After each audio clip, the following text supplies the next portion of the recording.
फिर स्वागत है आपका भारत अवतार में विशेष चर्चा में। हम रोज आते हैं, हमारे सहयोगी वरिष्ठ पत्रकार है जितेश जी, इनसे बातचीत करते हैं, संवाद करते हैं और जो कुछ भी घटनाक्रम चल रहा है देश राज्य, छुटपुट घटनाएं जो हो रही है, नेताओं के बयान जो दिए जा रहे हैं, नेता उस पर रिएक्ट कैसे कर रहे हैं, क्या सियासी मायने हैं, तमाम चीज़ों को लेकर हम बात करते हैं।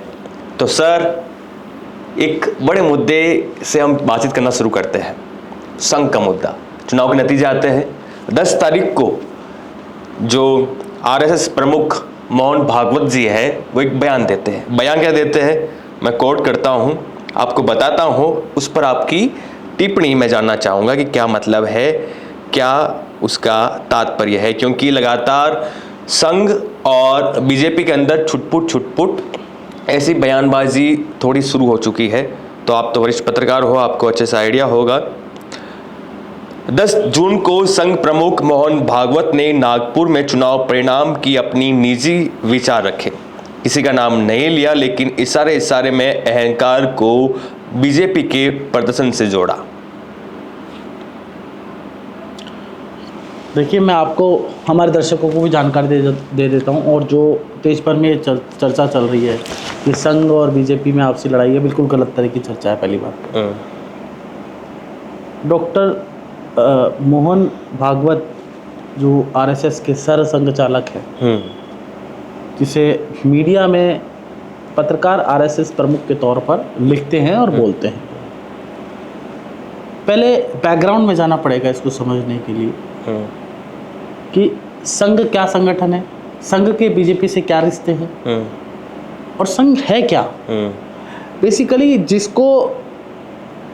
जिसने संघ कभी कवर नहीं किया होगा या संघ की पद्धति नहीं समझी होगी, वो इस बात को इसी तरीके से देखेगा जैसा कि आपने देखा, जैसे और पत्रकारों ने देखा। बेसिकली संघ के 2 उत्सव होते हैं, जिसमें 2 कार्यक्रम ऐसे होते हैं, उत्सव मानी कार्यक्रम, जिसमें आरएसएस के प्रमुख जिसे आप बोलते हैं और सर संघ चालक वो आप अपना बौद्धिक देते हैं, जिसे वक्तव्य आप भाषण कह दीजिए, वैसे संघ में की भाषा में उसे बौद्धिक कहते हैं। 10 जून को होता है ये, एक हर बार अलग अलग होता है। अच्छा। मैं आपको पूरा बता रहा हूँ, उसे कहते हैं बौद्धिक। तो बौद्धिक की तैयारी भी पहले से होती है, 3-4 महीने पहले बौद्धिक क्या देंगे सर संघ चालक जी तय होता है। एक बार तो वो देते हैं विजयदशमी उत्सव, जिस दिन 1925 में संघ की स्थापना हुई थी उस दिन। दूसरा वो देते हैं जब तृतीय वर्ष का समापन होता है। इस बार कार्यकर्ता प्रशिक्षण वर्ग का समापन था, तृतीय वर्ष का नाम बदलकर कार्यकर्ता प्रशिक्षण वर्ग कर दिया है। तो उसका जो समापन सत्र था, उस पे वो हमेशा ऐसा उद्बोधन, ऐसा बौद्धिक देते हैं जिससे जो स्वयंसेवक, जो संघ के स्वयंसेवक जो प्रशिक्षण ले रहे हैं, जो ट्रेनिंग ले रहे हैं, वो ट्रेनिंग लें और वो जो जाए तो समाज में एक अच्छा पॉजिटिव उनका जेस्टर हो, उनमें घमंड नहीं हो, अहंकार नहीं हो। ठीक है। तो आप जो ये पूरा लोग नैरेटिव चला रहे हैं कि संघ और बीजेपी की बिगड़ गई, तो मैं उनको कहना चाहूँगा, पहले तो सर संघ चालक जो डॉक्टर मोहनलाल भागवत हैं, उनका आप पूरा बौद्धिक जो वक्तव्य है उसको पूरा सुनिए। उसके कई मायने निकलते हैं, उसके अलग मायने। उनका कहना था कि अहंकार, जो इसमें बात आई है कि बीजेपी के अहंकार के लिए क्या, उन्होंने पहली बात तो किसी पॉलिटिकल पार्टी का नाम नहीं लिया, ना उन्होंने सत्ता पक्ष के लिए कहा, ना विपक्ष के लिए कहा। दूसरी बात, आप मेरी पूरी सुनिए मनीष। दूसरी बात यह है कि उन्होंने ना सत्ता पक्ष के लिए कहा, ना विपक्ष के लिए कहा। उन्होंने अहंकार और जो एटीट्यूड है और घमंड जिसे कहते हैं, एरोगेंसी, इस पर एक कबीर सत्यप्रकाश जी महाराज है।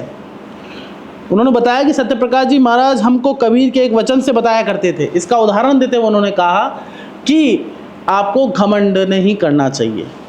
और उन्होंने चुनाव के संदर्भ में कहा कि संघ का काम लोक मत परिष्कार का है। मतलब संघ का काम है लोक मत परिष्कार का मतलब होता है संघ का काम है वोटिंग ज़्यादा से ज़्यादा जनता करे। संघ का ये काम नहीं है किसको वोट करना है किसको नहीं करना। तो एक बात तो ये नैरेटिव सीधा सीधा उन्होंने कहा कि जो लोग इनडायरेक्टली उन्होंने एक तरह से ये कहने का कोशिश की, जो लोग ये कह रहे हैं, जो नैरेटिव फैला रहे, संघ ने चुनाव में काम नहीं किया, वो गलत नैरेटिव फैला रहे हैं। उन्होंने कहा संघ का काम इतना होता है कि ज़्यादा से ज़्यादा मतदान हो, बस राष्ट्र हित में मतदान हो।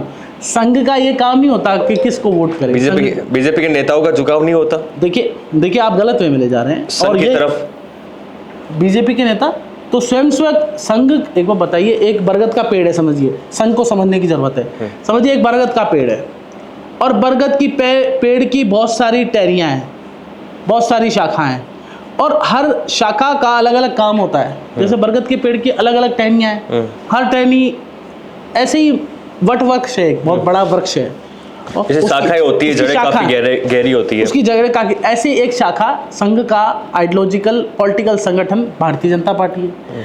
अब मैं आपको बताता हूँ, वहाँ जो संघ के जितने भी अन्य संगठन हैं सब स्वतंत्र है अपने आप में। विश्व हिंदू परिषद अपने निर्णय लेने के स्वतंत्र है, जो सेवा भारती है वो अपने निर्णय लेने के स्वतंत्र है, विद्यार्थी परिषद अपनी निर्णय स्वयं लेता है, संघ कभी नहीं बोलता ये करो वो मत करो। तो ऐसे ही बीजेपी स्वतंत्र है। जो जेपी नड्डा जी के बयान पर लोगों ने नैरेटिव बनाया कि जो बीजेपी के राष्ट्रीय अध्यक्ष हैं, उन्होंने कहा कि बीजेपी अब अपना काम कर लेगी, बीजेपी इतनी सक्षम है।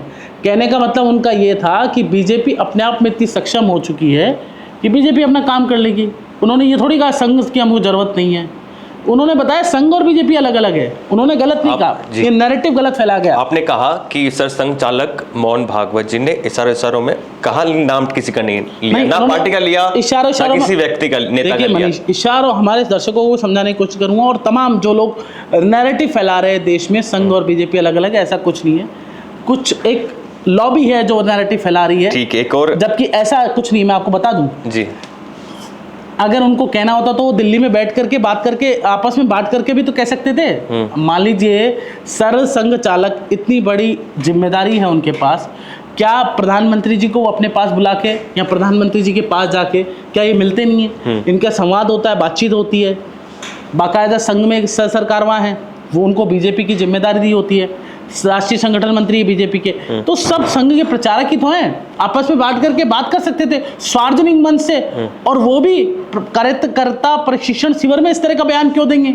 अगर नाराजगी भी होती तो पर्सनल बैठ के बात कर लेते, और अगर पर्सनल बैठ के भी बात नहीं करनी होती तो बहुत सारे मंचों पे सरसंघ चालक जाते हैं, वहां पर भी इस तरह की बात हो सकती थी। तो एक नैरेटिव ये फैलाया जा रहा है कि बीजेपी और संघ में लड़ाई है, जिससे ये दिखाई दे कि बीजेपी हारी है और इंडिया गठबंधन जीता है। इंद्रेश कुमार की बात करें? हाँ करिए ना आप। अच्छा, इंद्रेश कुमार ने 13 जून को जयपुर के पास कानोता में राम रथ अयोध्या यात्रा दर्शन पूजन समारोह को संबोधित कर रहे थे। इस दौरान उन्होंने बीजेपी के संदर्भ में कहा कि जिस पार्टी ने भगवान राम की भक्ति की लेकिन अहंकारी हो गई, उसे 241 पर रोक दिया गया, लेकिन उसे सबसे बड़ी पार्टी बना दिया। एक तरफ से वो अहंकारी बता रहे हैं और सबसे बड़ी पार्टी भी बता रहे हैं। देखिए पहली बात तो इंद्रेश कुमार ने, आपको जानकारी दे दूं, बयान अपना इंद्रेश जी ने वापस ले लिया। आरएसएस के वरिष्ठ प्रचारक हैं, एक एज हो चुकी है, वरिष्ठ प्रचारक है सर, तो कुछ बात कहते हैं तो मतलब तो होगा ही। उन्होंने अपना बयान वापस ले लिया है, ऐसी कोई बात नहीं है। और वो अक्सर इस तरह के बयान देते रहते हैं, और संघ में तय होता है बयान कौन देगा।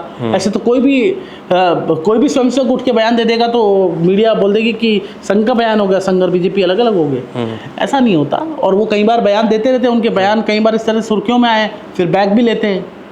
देखिए मोहन भागवत को बयान को गलत तरीके से दिखाया जा रहा है, सरसंघ चालक जी के बयान को बिल्कुल गलत तरीके से दिखाया जा रहा है, और दूरियां, एक लॉबी है पूरी, वो समाज को तोड़ने और राष्ट्र को तोड़ने वाली लॉबी है, वो दूरियां खाई पाटने की कोशिश कर रही है। हाँ। मानी संघ और बीजेपी अलग अलग हो जाए तो हमारे रास्ते क्लियर हो जाए। आपने कहा यूटर्न ले लिया उन्होंने। और जो ऑर्गेनाइजर में एक लेख छपा है, जिस व्यक्ति ने संघ के नाम से लेख दी है, हाँ। मुझे ये बताओ वो संघ के किस जिम्मेदारी पे रहा? मैं संघ को लंबे समय से कवर करता आ रहा हूँ, इसलिए मुझे संघ की A, B और C तक पता है, D तो नहीं पता, लेकिन मैं आपको ये कह रहा हूँ कि वो किस जिम्मेदारी पे रहे जिन्होंने ऑर्गेनाइजर्स में लेख लिया। कभी वो मुख्य शिक्षक रहे किसी शाखा के, लेकिन कभी वो कारवा रहे किसी शाखा के। ये मुख्य पत्र में छपा था सर, मुख्य पत्र ऑर्गेनाइजर में बीजेपी के पर्सन पर लेख छपा था। देखिए ये मुख्य पत्र आपकी भाषा में है। मैंने क्या बोला था आपको शुरुआत में कि संघ की जितने भी ऑर्गेनाइजेशन है, जितने भी ये जो पत्रिकाएं निकलती है, सब स्वतंत्र है। कोई किसी का लेख छाप दे तो इसमें संघ की क्या गलती? संघ का क्या लेना देना है इसमें?